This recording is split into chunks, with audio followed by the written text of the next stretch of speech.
جيش السالكين يا اهلا. النهارده الفيديو بتاعنا غير اي فيديو، فعايزك تفضلي نفسك كده وهاتلك حاجه سخنه تشربها وركز معايا كويس في الفيديو ده. كالعاده قبل ما نبدا الفيديو انزل دلوقتي ارزع اللايك بتاعك واعمل اشتراك في القناه وقول لي كلمه حلوه في الكومنتات تشجعني اكمل. وعشان ما اطولش عليكم بسم الله فلنبدأ. حبيت أغوص في عالم الكرتون أكتر واكتشفت إن في كرتون كتير جدا مسيء للإسلام والمسلمين. كتير كانوا متوقعين إن ذا سيمبسونز هيكون موجود في القايمة دي، وده شيء محزن جدا لأنه من أشهر الكراتين في التاريخ. أكتر من 36 موسم من سنة 1989. المسلسل أساء للمسلمين بطريقة مستفزة، وفي حلقة من الكرتون نزلت في سنة 2008 أظهرت قصة حقيقية لشخص إيراني استهزأ بالقرآن، وجابوا شخصية سموها بشير من الأردن، وده في حد ذاته إساءة كبيرة جدا للأردنيين. والقصة كانت بتتكلم على إن الأب هومر حلم إن المسلمين هيطهروا أمريكا بقيادة جني علاء الدين، والحلقة دي واجهت انتقادات كتيرة لأنها بتسيء للإسلام والمسلمين. والكرتون ده بدأت إن مشاهداته تقل لأنه بيهين الإسلام وبيضطر ان هو يشتم في المسلمين عشان يجيب مشاهدات. وفي حلقة تانية من الموسم 24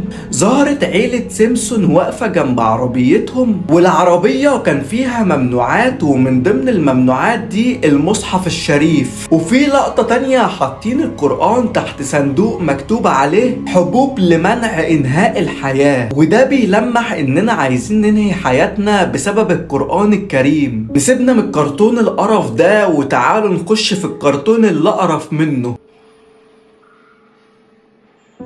كرتون كان اسمه الأبطال ال99. الكرتون ده اتعرض على قناة MBC 3، وده أسوأ كرتون اتعرض على القناة لأنه أساء للإسلام والمسلمين ولربنا بشكل مباشر. والمصيبة هنا يا سالك إن اللي عمله شخص عربي ومسلم، وهو الدكتور نايف المطوع من الكويت. قصة الكرتون كانت بتتكون من 99 بطل أساميهم من أسماء الله الحسنى، وكل بطل عنده نفس قدرة اسمه. زي بطل اسمه جبار وقدرته ان هو جبار، وبطل اسمه المميت وقدرته ان هو مميت. يميت وله اختلاف الليل والنهار أفلا تعقلون. والكرتون اتعرض بشكل طبيعي لحد سنة 2014. وقتها مفتي السعودية عبد العزيز الشيخ أصدر فتوى بمنع عرضه في السعودية وفي جميع الوطن العربي. ووقتها الرئيس الأمريكي باراك أوباما طلع يمدح في الكاتب. الولايات المتحدة على تنظيم حوار بين الأديان والمعتقدات أقول إن أقوى استجابة جاءت من الدكتور نايف المطوع من الكويت. سيبك من الكرتون ده وقول عليا انت بتفتي يا اسلام ومفيش الكلام ده، والكلام ده كان كله مجرد صدفة. طب اعتبرني مجنون يا سالك وركز معايا في الكرتون اللي بعده. الكرتون ده كان اسمه رجل العائلة او فاميلي جاي. الكرتون ده من اسوأ الكراتين اللي موجودة لانه استهزأ بجميع الاديان السماوية مش الاسلام بس.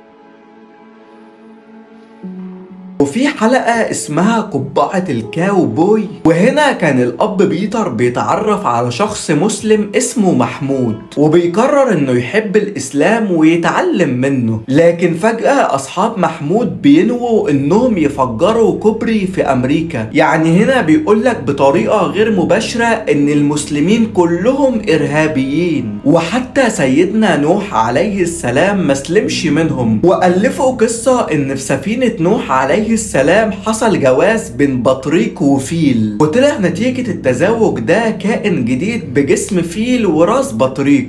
سيبك من الكرتون ده وتعالى في الكرتون اللي بعده. الكرتون الرابع وده اللي ما كنتش حابب اتكلم عليه لاننا اتكلمنا عليه قبل كده، ارجع تاني وشوف الحلقة بتاعة الجزء الملعون من كرتون توم وجيري.